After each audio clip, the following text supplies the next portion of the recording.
যেদিকে দু চোখ যায় শুধু জল আর জল। কোথাও চোখের নিমেষে হুড়মুড়িয়ে ভাঙল আইসিডিএস কেন্দ্র, কোথাও আবার জলের তলায় চলে গেল সেতু। বাঁকুড়া থেকে গঙ্গাসাগর, ঝাড়গ্রাম থেকে বীরভূম, সর্বত্র ছবিটা প্রায় একই নাগারে বৃষ্টি। তার ওপর কোদের ওপর বিস্ফোরার মতো জল ছেড়েছে গালুডি ব্যারেজ। আর এই দুয়ে মিলেই ঝাড়গ্রামে কার্যত ফুঁসছে সুবর্ণরেখা নদী। নদী গর্ভে চলে গেছে মালিঞ্চা গ্রামের এই আইসিডিএস কেন্দ্র। আতঙ্কের প্রহর গুনছে এই গ্রামের প্রায় 250 পরিবার। বৃষ্টি হলে এখানে ব্রিজে পেরোনো যায় না, কাজলা সমস্যা, কাজলা করা যায় না। ঝাড়গ্রামের গোপীবল্লভপুর 2 নম্বর ব্লকের এই মালিঞ্চা গ্রামের বাসিন্দাদের দাবি, এখানে প্রতি বছর বৃষ্টিতেই কার্যত ভাসে গোটা এলাকা। তবে এবছরের বৃষ্টিতেই সেই পরিস্থিতি হয়ে উঠেছে আরও ভয়ঙ্কর।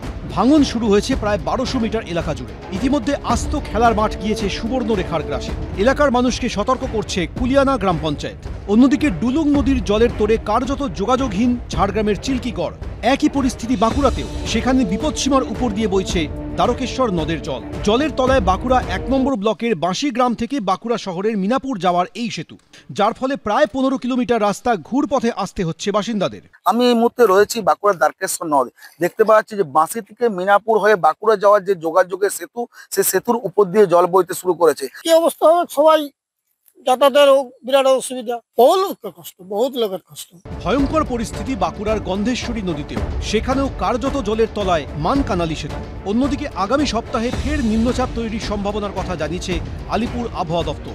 আবহাওয়ার পূর্বাভাস বলছে, মধ্যপ্রদেশ ও ছত্তিশগড় এলাকায় তৈরি হওয়া এই নিম্নচাপের জেরে আগামী 29শে অগস্ট থেকে ফের ভারী বৃষ্টি শুরু হতে পারে রাজ্যে। উত্তরবঙ্গের 2-1 জায়গায় বৃষ্টির সম্ভাবনা রয়েছে। সোমবার কলকাতা শহর জুড়ে বজ্রবিদ্যুৎ সহ হালকা থেকে মাঝারি বৃষ্টিপাতের সম্ভাবনাও রয়েছে। 29-30 তারিখে গিয়ে আমাদের এখানে আবার একটু অধিকাংশ জায়গায় হালকা থেকে মাঝারি বৃষ্টির সম্ভাবনা তৈরি হওয়ার একটা সম্ভাবনা থাকতে পারে। কিন্তু আপাতত এই যে এতদিন বেশ ভারী এবং অধিকাংশ জায়গা জুড়ে বৃষ্টিপাত হলো, সেই ব্যাপারটা একটু কমে আসবে। এদিন সুন্দরবন ও গঙ্গাসাগরে প্রশাসনের তরফে মাইকিংও করা হয়। অমিতাভ রথ, পূর্ণেন্দু সিংহ, গৌতম মণ্ডল, এবিপি আনন্দ। শহর এখন মেট্রোর রঙে রঙিন, blue, green, purple, orange, yellow. Kolkata মেট্রোর মুকুটে জুড়ে চলেছে একের পর এক পালক। হাওড়ার সঙ্গে জুড়ে গেছে সেক্টর 5। কলকাতা বিমানবন্দরে পৌঁছতেও আর ঝক্কি পোহাতে হবে না। এ তো গেল মেট্রোর ব্যাপ্তির কথা, কিন্তু ঠিক কেমন আছে বাঙালির গর্বের Kolkata metro?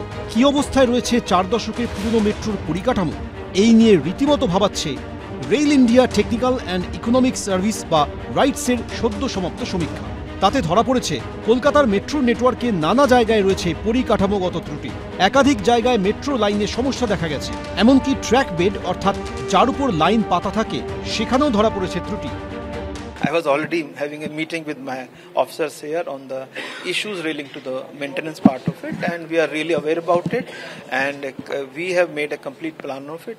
I'm sure that the team will repair, and wherever such issues come up, we will really do that. And whatever point you are raising here, and we are also aware. Metro রেলের ট্র্যাকে জল ঢুকে পড়া থেকে শুরু করে রক্ষণাবেক্ষণের অভাবে নিত্য নতুন ঝঞ্ঝাট, যার জেরে বারে বারে ভোগান্তির শিকার হন নিত্যযাত্রীরা। পরিস্থিতির পরিবর্তনে তড়িঘড়ি টেন্ডারও ডাকে মেট্রো রেল। টেন্ডারপ্রাপ্ত সংস্থাকে 9 মাসের মধ্যে কাজ শেষের নির্দেশিকাও দেয় মেট্রো কর্তৃপক্ষ। আর এরই মধ্যে গত শুক্রবার মেট্রোর 3টি সম্প্রসারিত লাইনের উদ্বোধন করেছেন প্রধানমন্ত্রী। মেট্রো সূত্রে খবর, সেদিন প্রধানমন্ত্রী চলে যাওয়ার পর জিএম সহ একাধিক আধিকারিকদের নিয়ে বৈঠকে বসেন রেলওয়ে বোর্ডের চেয়ারম্যান। সেই বৈঠকেই ভারতের প্রায় 4 দশকের পুরনো এই মেট্রোর পরিকাঠামো নিয়ে প্রশ্ন তোলেন তিনি, উষ্মাও প্রকাশ করেন। There are only very few issues in that. They are not major issues. Let me just, first of all assets require maintenance, and so more so, that's why we are also maintaining it well. It's not that, so sometime issues come up, we really maintain it. অন্যদিকে 3 সম্প্রসারিত line যুক্ত হওয়ায় যাত্রী চাপ বাড়ছে। পরিস্থিতি সামাল দিতে ব্লু লাইনে আরও মেট্রো সংখ্যা বাড়ানোর সিদ্ধান্ত নিয়েছে কর্তৃপক্ষ। মেট্রো রেল সূত্রে খবর, ব্লু লাইনে মেট্রো সংখ্যা 262 থেকে বেড়ে হচ্ছে 284। অরিত্রিক ভট্টাচার্য, এবিপি আনন্দ, কলকাতা।